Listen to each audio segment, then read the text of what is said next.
Au nom du multilatéralisme, le président en exercice de l'Union africaine, qui a pris part en tant qu'invité au sommet du G20 à Bali en Indonésie, sommet organisé du 14 au 16 novembre, a plaidé pour une place de membre permanent du forum du G20 en faveur de l'Afrique. Pour le président sénégalais, l'Afrique reste un partenaire incontournable sur la scène internationale.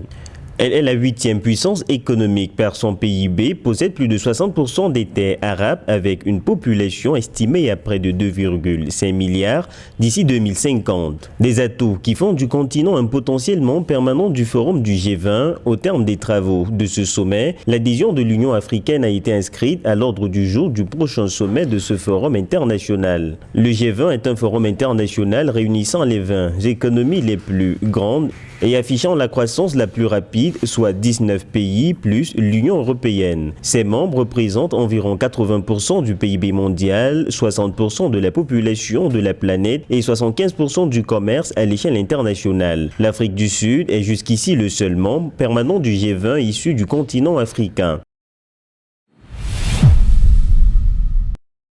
Le 9 novembre 2022, à marge de la COP27 en Égypte, l'Union africaine, le groupe de la Banque africaine de développement et Africa 50, en partenariat avec plusieurs partenaires mondiaux, ont lancé l'Alliance pour des infrastructures vertes en Afrique, une initiative qui vise à accroître et à accélérer le financement de projets d'infrastructures vertes en Afrique. L'Alliance permettra de lever d'importants capitaux pour accélérer la transition juste et équitable de l'Afrique vers zéro émission nette. Elle a deux objectifs stratégiques: générer une solide réserve de projets transformateurs bancables et catalyser un financement rapide et à grande échelle pour des infrastructures africaines. L'Alliance pour des infrastructures vertes en Afrique compte lever jusqu'à 500 millions de dollars pour fournir des capitaux de développement à des projets en phase de démarrage. Les secteurs prioritaires de l'Alliance sont l'énergie, les transports, l'eau et l'assainissement, les infrastructures à haut débit, les infrastructures urbaines et rurales.